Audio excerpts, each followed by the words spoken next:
Welcome to the book of Joshua and the study that we are just getting underway. Today, we're going to do a special lesson just on Joshua the man. Who is he? We know he wrote the book. We know he was a great general, great man of God. But what's his history? And what's some of the scriptures say about him outside of the book of Joshua? So let's get underway with this short presentation. Joshua is mentioned in the Bible in all of these books. Exodus, Numbers, Deuteronomy, Joshua, Judges. And then he's mentioned in two New Testament books, Acts and Hebrews. So really amazing. He's famous, right? This is the land of Canaan, the promised land, at the time before Joshua would get there. These are the people that are there, but we need to back up just a little bit more. All right, number one, Joshua was born in Egypt, probably in the area named Goshen in the northeast Nile Delta. He was born a slave, like his fellow Hebrews. And on these points, whenever we have how old he would be, and a scripture reference, we're going to put it in the royal purple color. And so probably the first 44 years of his life, he was a slave working for the Egyptians. And we find his name and this story in Exodus chapter 12, verses 1 to 51. So I'm not going to read all of those verses, but you can go back and see them. But here's a map. And of course you can see at the top where it says Goshen in white slanted. And then there are some other geographical cities, places, events that are going on. Do you see where the Nile River is? And so they were actually on the eastern side of the Nile River, he and all his people. Number two, Joshua as a young man served in the tabernacle as they came out of Egypt and they began their wandering in the wilderness. We go to Exodus 33:11, and the Lord spoke unto Moses face to face, as a man speaks unto his friend.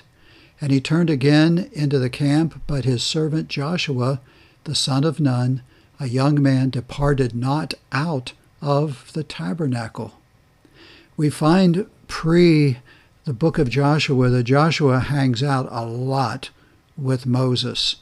In fact, he's his right-hand young man before he becomes his right-hand man. He just had a thing and a love for the Lord. Joshua, the son of Nun, was from the tribe of Ephraim.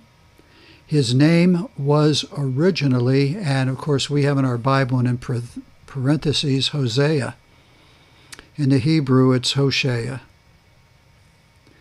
But he had his name changed by Moses to the name of the book that we would call it Joshua, but in the Hebrew, it's Yehoshua.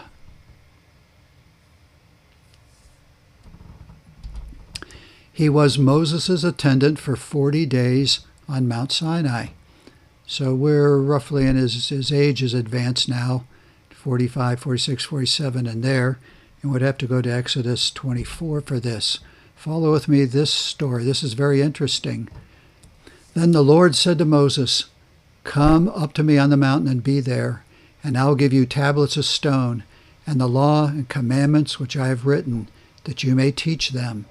So Moses arose with his assistant Joshua, and Moses went up to the mountain of God. And he said to the elders, "Wait here for us until we come back to you. Indeed, Aaron and Hur are with you. If any man has a difficulty, let him go to them." Then Moses went up into the mountain, and a cloud covered the mountain. And so as Moses is headed up into to receive the Ten Commandments and visit with the Lord, Joshua has a big role in this. We know that later on in Exodus 17, Joshua is very much involved in the battle with the Amalekites. And if we just look at this empire, go way to the top of the map to your far left. You see Goshen in the beginning of the red line? Okay, and there's the Exodus, and here they come, and with the red line and the dotted line all the way around and over, and we see Israelite victory in a couple places at the bottom. But notice, go back up to where the blue arrow is.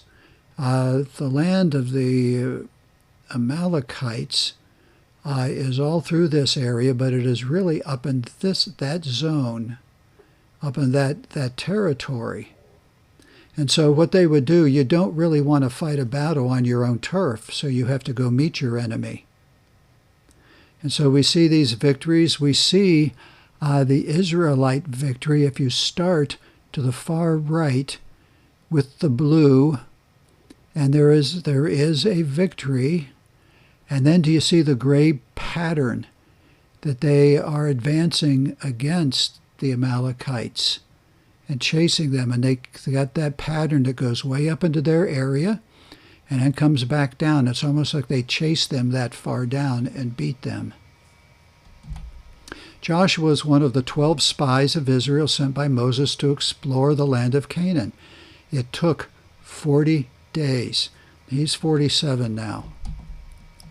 Now I'm just going to read a few verses, but then we're going to jump a lot.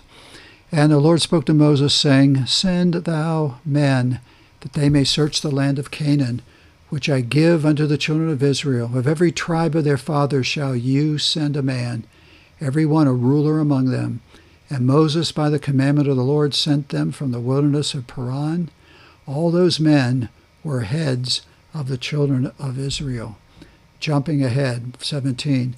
And Moses sent them to spy out the land of Canaan, and said to them, Get you up this way southward, and go up into the mountains. So go south and go all the way north as far as you can go, and then return, and see the land, what it is, and the people that dwells therein, whether they be strong or weak, few or many, and what the land is that they dwell in, whether it be good or bad, and what cities they be that they dwell in, whether in tents or in strongholds, and what the land is, whether it be fat or lean, whether there be wood therein or not.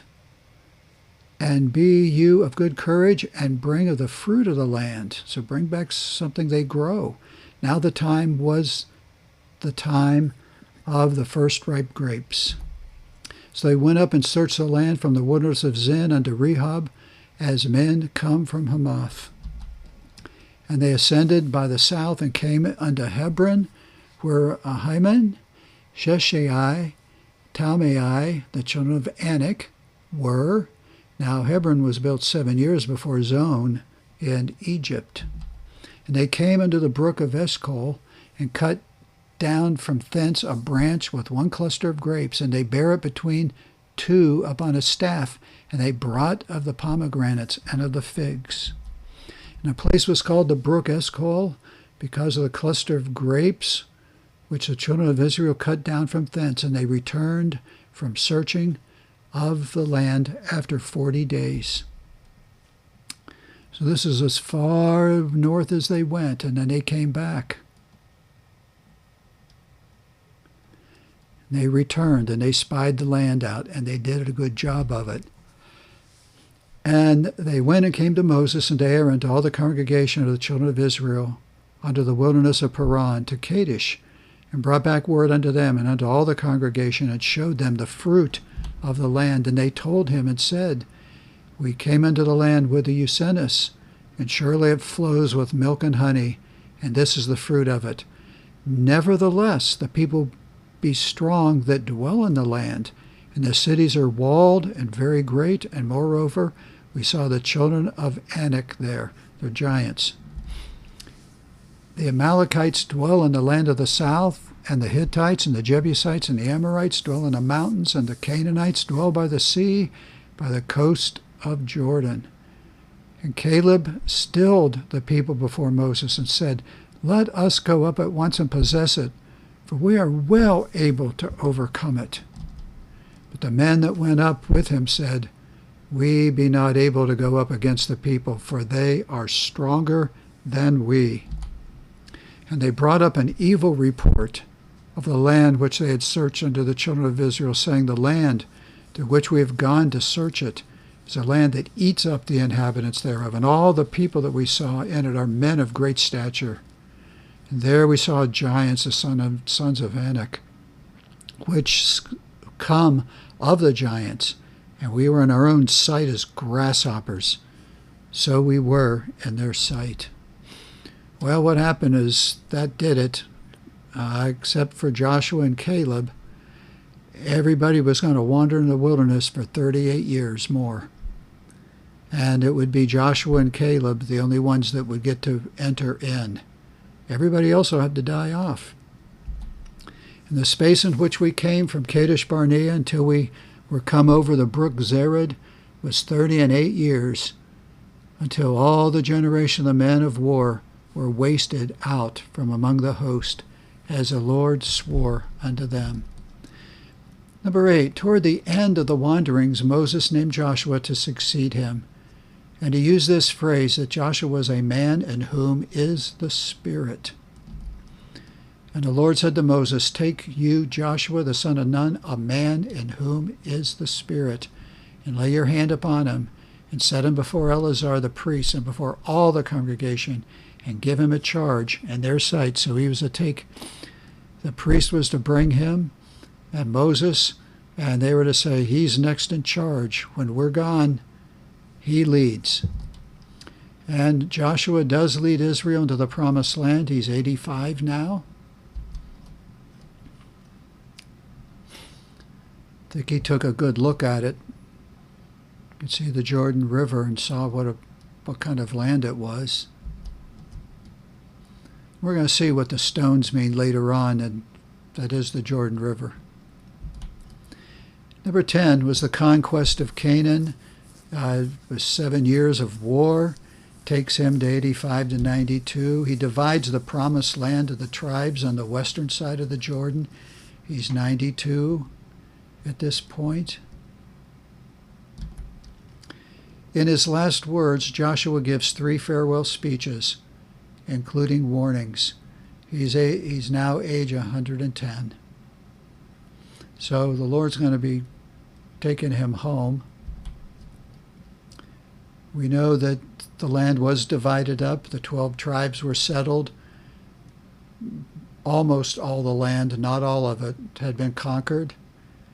Joshua left the tribes, Moses and Joshua left the tribes to do a lot of the fighting on their own.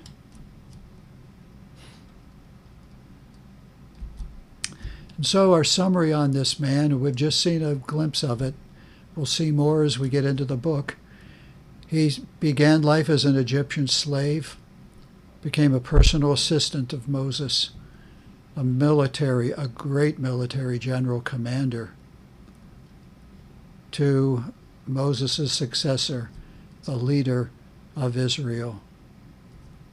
He was born a slave, but he's in heaven as a dynamic child of God.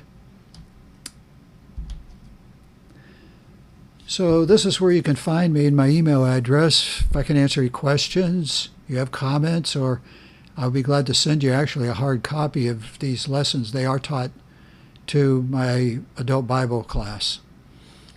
And so you get the benefit of that time with them. Be sure and check my playlist out.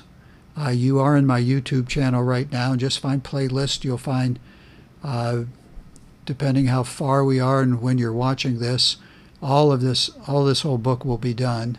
But I'm just getting started right now. And there's lots of other Bible book studies, Bible trivia quizzes, and then there's Americana. There's sort of fun things about America. So God bless you, and thank you for tuning in, and I'll see you for our next lesson in the book of Joshua. We begin chapter 1.